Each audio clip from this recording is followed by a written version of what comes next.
Every day, new technology brings us closer to bridging the gap between humanity and machinery.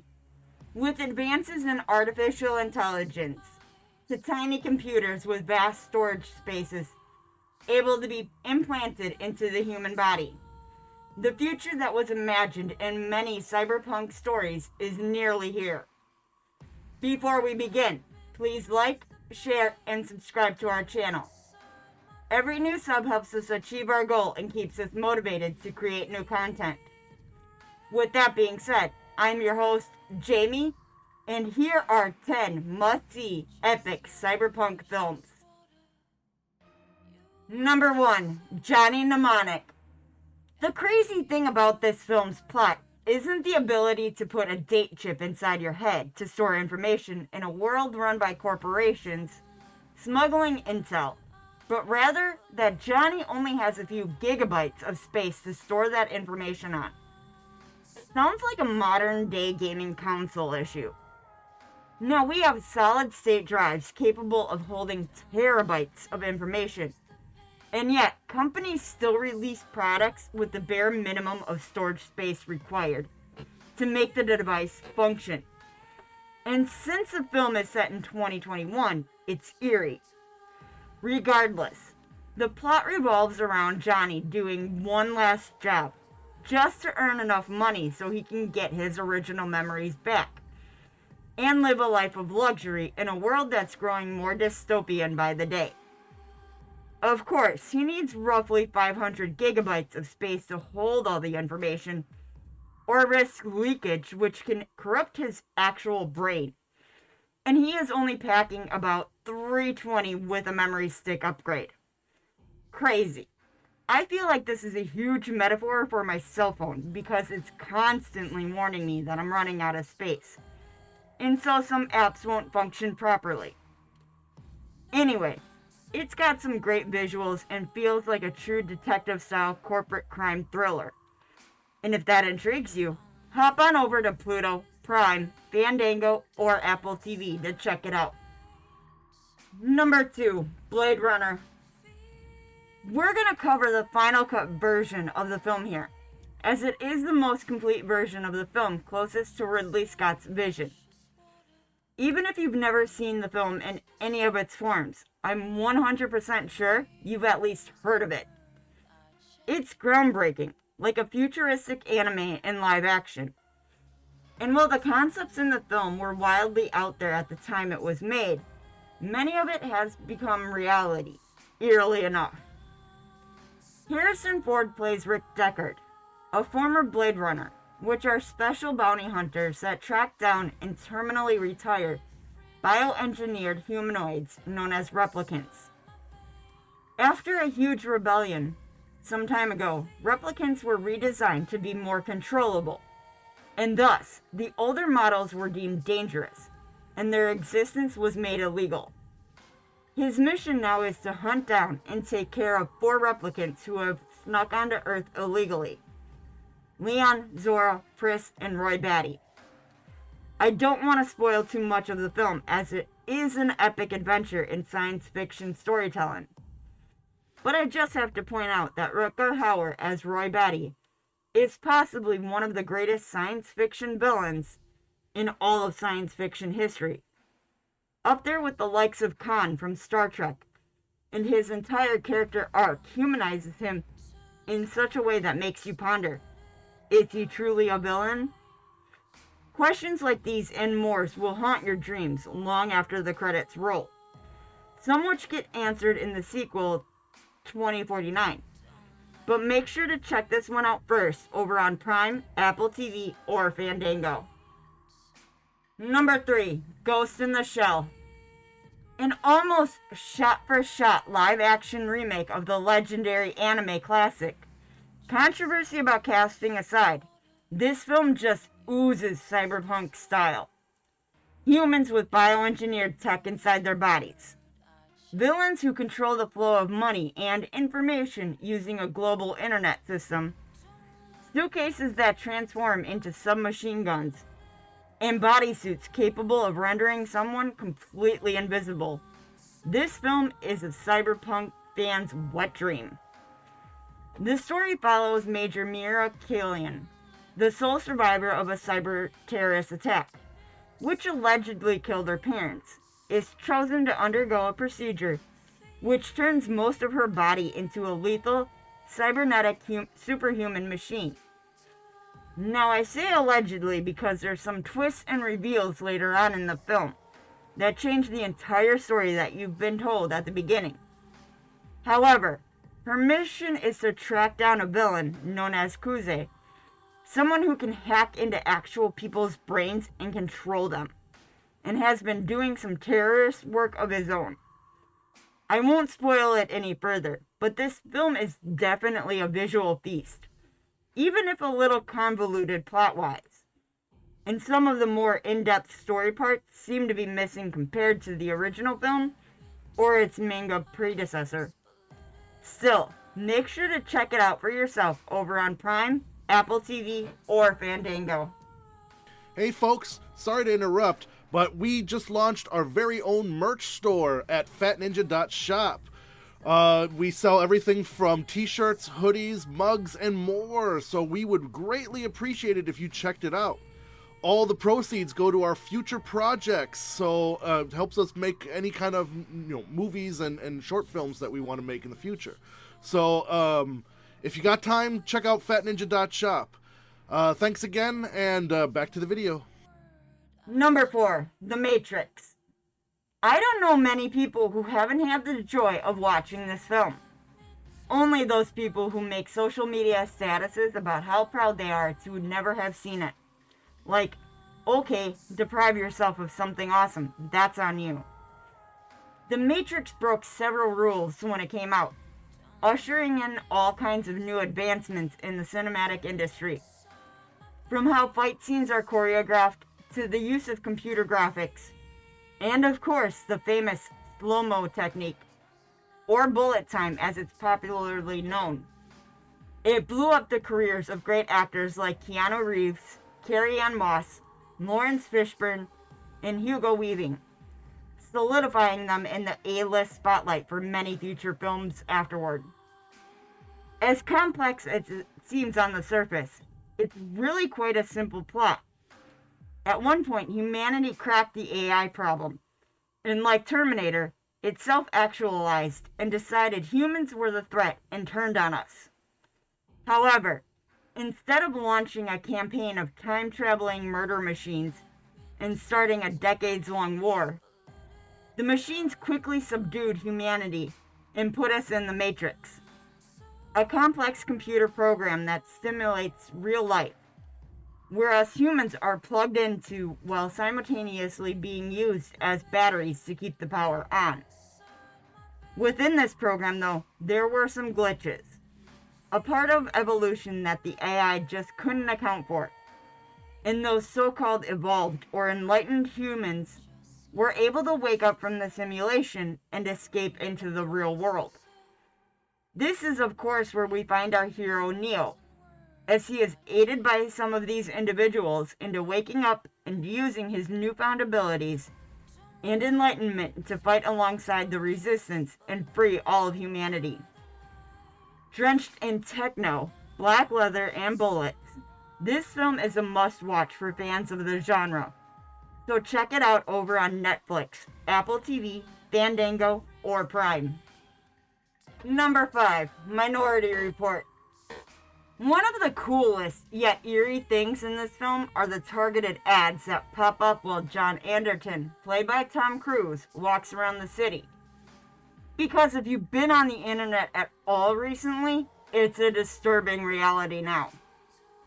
Directed by Steven Spielberg and adapted from a Philip K. Dick novella, it follows John, a federal government agent in the pre-crime police program. Basically, some humans were genetically bred with the ability to see the future, and they use this ability to see people committing crimes, then arrest them before those crimes can actually be committed. Now, that's an interesting discussion in its own right, because on one hand, yes, you stop a lot of bad things from happening, but on the other, if they didn't do it, aren't they still innocent then? Well, that, and the fact that the three precogs don't always agree on what they see, it is the crux of this film. As John is suddenly proclaimed enemy number one because apparently, in his future, he kills someone. So he must go on the run and prove his innocence by not committing the crime, I guess? As bonkers as that plot sounds, I promise it actually makes sense in the film. And it's quite the wild ride with all the signature Spielberg bells and shiny whistles. Make sure to check it out over on Paramount Plus, MGM Plus, Sling TV, Roku, Prime, Philo, and Apple TV. Number 6, Demolition Man. I love this film, and I'm sad that it never got the sequel it deserved. There was hope back in 2010, right around the time when Stallone brought back all the big 80s action stars for the Expendables. But those hopes were quickly dashed when the megastar couldn't agree on the script, and directors were fired from the project left and right. Either way, this film is simply fantastic. Imagine a future where Taco Bell owns all the major food franchises. I mean, it could happen, right? I love me some Baja Blast. Anyway, the film follows John Spartan, played by Stallone, as he chases after the super criminal known as Simon Phoenix, excellently portrayed by Wesley Snipes. However, while taking down the big baddie, Spartan was also accidentally responsible for the deaths of several hostages, which in truth were already dead before he even got there. And so he is also sentenced to a few life terms in cryo prison rehabilitation. Sometime decades into the future, the world is like a conservative wet dream. Everything is censored, fined, and like a 1950s Norman Rockwell painting, if he painted for Star Trek. Even in this utopian society, however, absolute power corrupts absolutely. As the head Pope leader guide, Dr. Raymond Cocteau, unfreezes Simon Phoenix so he can set him loose on the undesirables, humans who live deep in the bowels of the cities, because they don't agree with conformity. Of course, this backfires immediately, and Phoenix goes on a rampage, which result in the police force being literally incapable of dealing with the threat, as they even seem to cower from harsh language. So what's the answer? Unfreeze the ultimate cop, John Spartan, and let the adventure begin. It's a crazy trip of a film, filled with lots of fun gags and over-the-top action scenes. So be sure to check it out over on Sling TV, Apple TV, Prime, and Fandango. Number 7, Dark City. Kind of in line with Blade Runner, this film is also a neo-noir detective thriller set in a dystopian cyberpunk future. John Murdoch wakes up in a hotel with no memory of how he got there or who he is, and within minutes receives a phone call to flee the scene because some men are coming for him. In the hotel is the corpse of a woman who has been ritualistically murdered, and the bloody murder weapon itself, presumably with his fingerprints on it. Apparently, there has been a series of prostitute murders, and now the police have named him suspect number 1. But with no memory of the events, is he actually guilty? I won't spoil too much of the mystery, but I will say this film has some remarkable cinematography and some incredible sets, including an entirely anachronistic city where no one seems to notice the perpetual nighttime. So load up Tubi, Roku, Prime, Apple TV, or Fandango to check it out for yourself. Number 8, Brazil. A mind-blowing science fiction film that will leave you with a whole host of questions interpreting that ending. Not only is it a brilliant cyberpunk-style futuristic adventure, but it also doubles as a body horror experience for those who love that genre. Basically, the world has become the nightmare every conspiracy theorist and environmentalist warned us about. Overpopulated, hyper-consumeristic, bureaucratic, and totalitarian, like 1984, but even more depressing. Sam Lowry, a low-level government employee who often dreams of being a winged warrior saving a beautiful damsel in distress, learns of a teleprinter error when an arrest warrant was accidentally issued for Archibald Buttle instead of the suspected terrorist Archibald Tuttle. This sets Sam on a journey which will see him unravel a massive conspiracy, full of intrigue and danger, while falling in love with Jill Layton, a woman who very much resembles the girl of his dreams. Kinda like Total Recall, where reality starts to blend with the dream world. The film unfolds in brilliant spectacle of outrageous sights and mesmerizing imagery. Make sure to enchant yourself by checking it out over on Prime, Apple TV, or Fandango. Number 9, Alita, Battle Angel. Another film based on a classic cyberpunk anime. This is the first film in the franchise, and I'm still holding out hope to see a sequel come out at some point in the near future.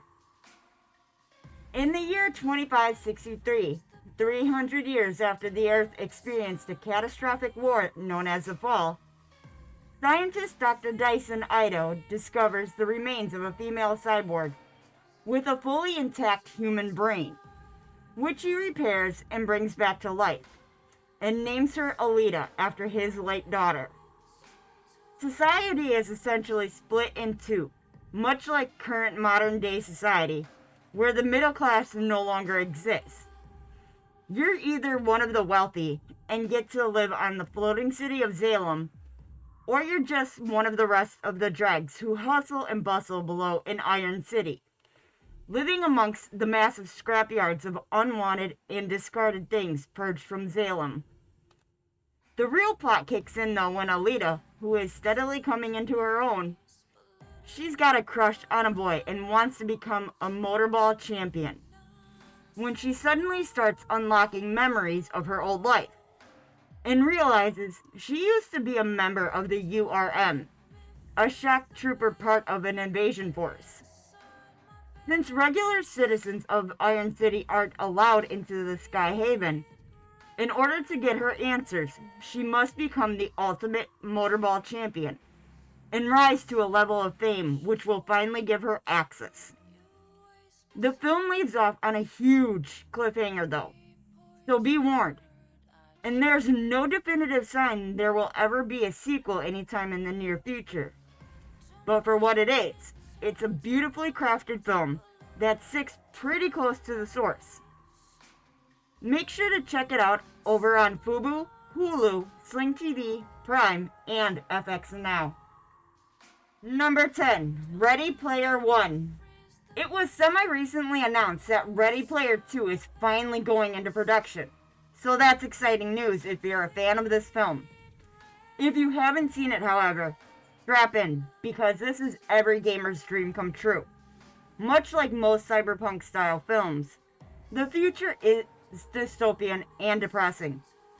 And while many characters embark on crazy adventures or join rebellions to overthrow the government and change the future, this film settles for what a lot of us have in common: escapism. Imagine just like The Matrix, except way less sinister. You plug yourself into the latest game station 9000 and enter an entirely virtual world where you can be whoever, whatever, and do anything you can dream of. Want to be Batman and stalk the rooftops of Gotham City? Go for it. Be a World War II pilot and join a squadron of Warhawks to take out the Nazi Luftwaffe? Plug in and get ready. So of course, like an MMO on a global scale, most of society spends their free time in this universe because compared to their dreary reality, Even a dungeon full of nightmarish monsters is more comforting. This world was created by James Halliday, and already, at the start of the film, he has sadly died, but left behind a pre-recorded message for fans of his game world. A special Easter egg hunt, where the prize for gathering all the golden eggs is the keys to the entire company, and all the money in the world. Who could resist that? I won't spoil it any further, as it would give away too much. But between all the great cameos and references to the amazing special effects and non-stop action, this film is a thrill ride from start to finish. Be sure to check it out for yourself over on Netflix, Hulu, Sling TV, Prime, or Fandango. Thanks for checking out the video. Did we leave any films off the list? Let us know in the comments. If you enjoyed the video, please like, share, and subscribe to our channel. Don't forget to tap that bell icon to stay up to date with our latest releases. You can reach out to us on Twitter or X at StudiosFat, or chat with us on Discord, linked below. Make sure to check out our very own merch store located at fatninja.shop.